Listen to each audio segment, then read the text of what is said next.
Italian director Luca Guadagnino brings us his highest profile film yet with some help from Zendaya. Let's talk about Challengers.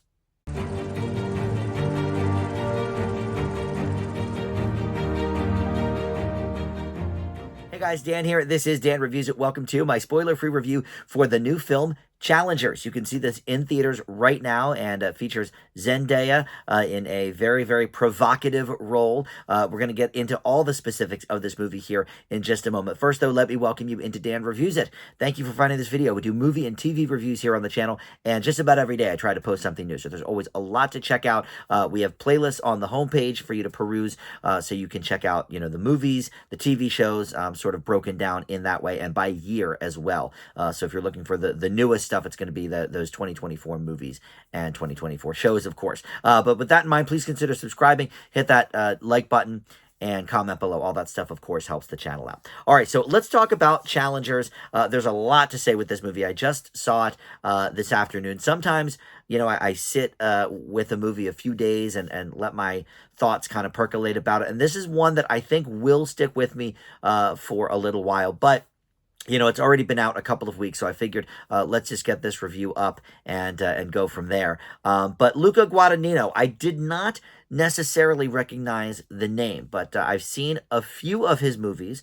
I think, slight spoiler for my grade, this is the best of his movies that I've seen. I think Call Me By Your Name is a little bit overrated. I get what they were doing with that, but, as for one of the best movies of the year and some Oscar attention, I didn't really find that with it. And then Bones and All is a movie he came out with in 2022 that I thought was really overrated. I did not really care for it. I watched it so late that I didn't really get to ever review it on the channel here, but yeah, I think I gave it like a D+ or something. It really did not wow me, and I know he got some attention for that in some indie circles as well. But this one for me, I think he is really hit on a winner with. So essentially, this is a non-linear narrative about these tennis pros.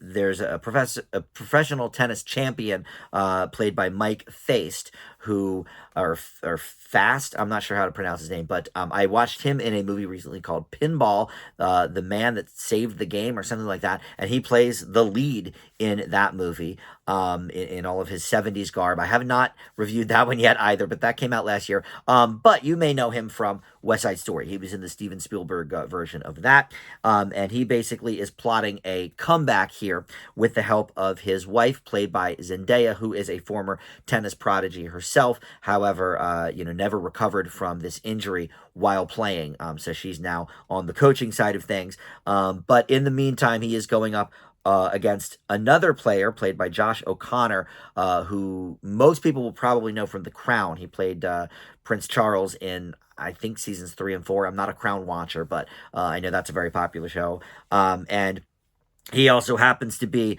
the ex best friend and former lover of this power couple.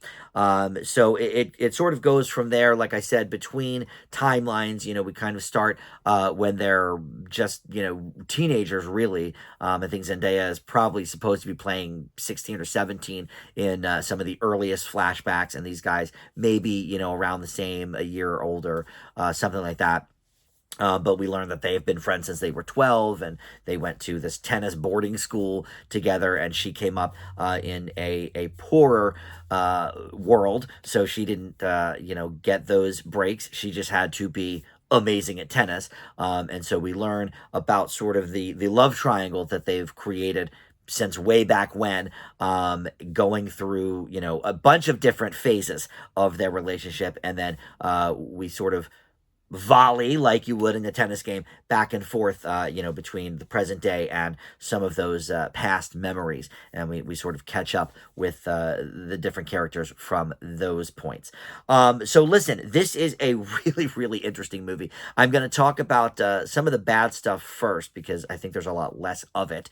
So the soundtrack is mostly from Trent Reznor and Atticus Ross. They've worked on another project that's coming out later this year from Guadagnino called Queer, starring Daniel Craig. Don't know what that's about, but I'm a Daniel Craig fan, and anything queer. I don't know if it's an LGBTQ movie specifically, but whatever. Looking forward to that, I suppose. But I don't know if he's worked with Reznor and Atticus Ross on some of these other films, but of course, they've been partners for 15 or 20 years doing different films. A lot of David Fincher stuff comes from them. And of course, Trent Reznor from Nine Inch Nails, back in the alternative 90s and 2000s days. But, these guys are Oscar winners at this point. They won, I believe, for Soul, the Disney Pixar movie. But they did The Social Network, and they've done a lot of music in this same vein, the heavy pulsing techno beats and stuff.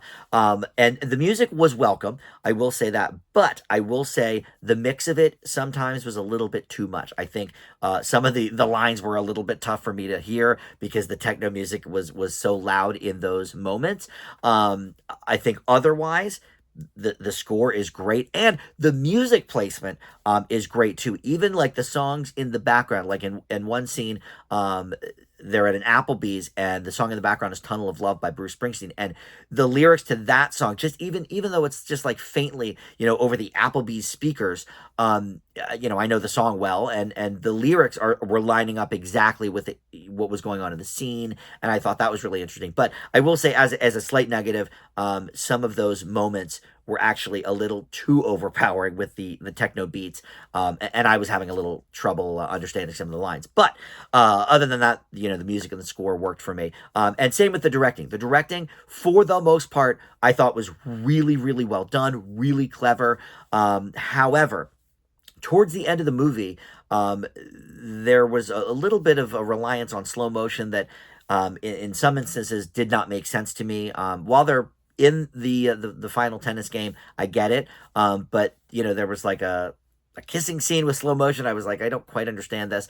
And then there was also some first person perspective that didn't rear its head until the last maybe 20-25 minutes of the movie. And I thought, okay, this might have been interesting as a device, sort of the whole movie in and out, but it seemed to only be used very sparingly towards the end there. I'm not quite sure what the purpose for that specifically was. Obviously first person stuff in video games makes sense, and in movies maybe can work, but I'm not sure about how it was utilized here. But other than that, again, the directing, I thought, other than those moments, was outstanding. I really enjoyed what Guadagnino was trying to accomplish.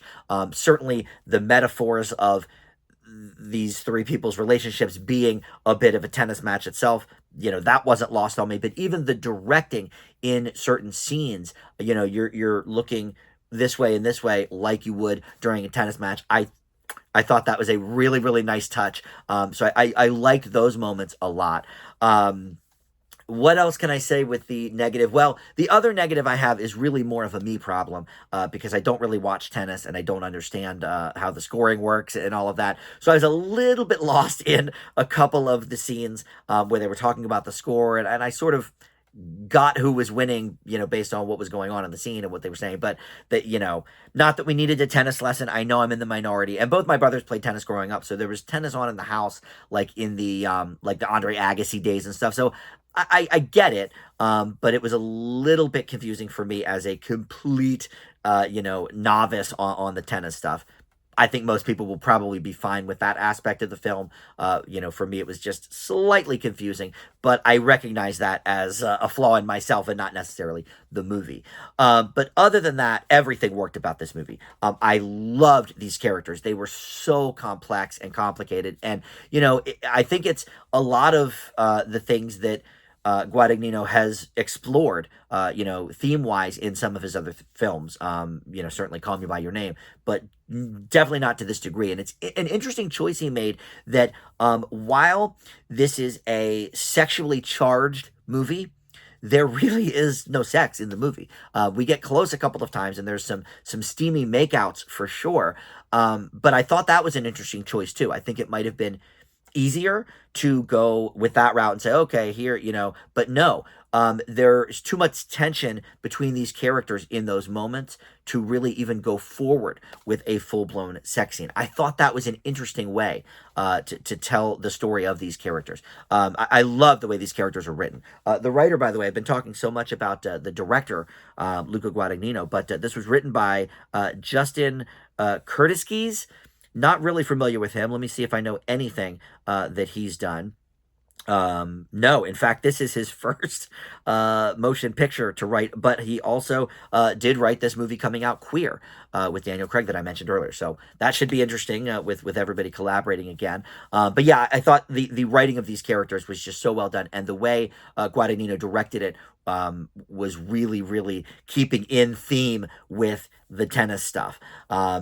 And then we have the acting. I think Zendaya, this movie, I think solidified it for me. I was already kind of on the way there, but I think she is going to be one of the best actresses of her generation. I think she is really, really amazing just with these subtle kind of things, facial movements, the slide of an arm, here or there, or the whatever, the way she's walking, the way every movement of hers is specific to this character, and I just thought that was excellent. I mean, I've been a fan, since the Spider-Man stuff, but I think most actors will tell you that that's probably not where you get the meatiest roles in a Marvel movie. And then, look, she was great in Dune, but I think the spectacle of Dune was really, what made that movie so wonderful.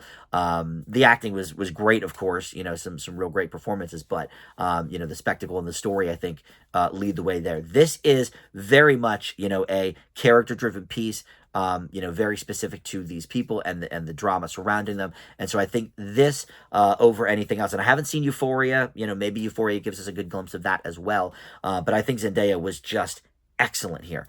So look, overall, yes, I have a few minor quibbles, but this is one of these movies that I think upon reflection at the end of the year, it may be a higher grade for me. But for now, I will leave Challengers with an A-. It definitely falls in that pantheon of the maybe top 5 or 6 movies I've seen so far in 2024. And just really, really well done all around. Maybe you could trim a few minutes here or there, sure. But I think this is far and away Guadagnino's best film. And I'm excited to find out what this next one is about, Queer, that's coming out later this year. All right, thank you for watching Dan Reviews It. I'll see you next time. Bye.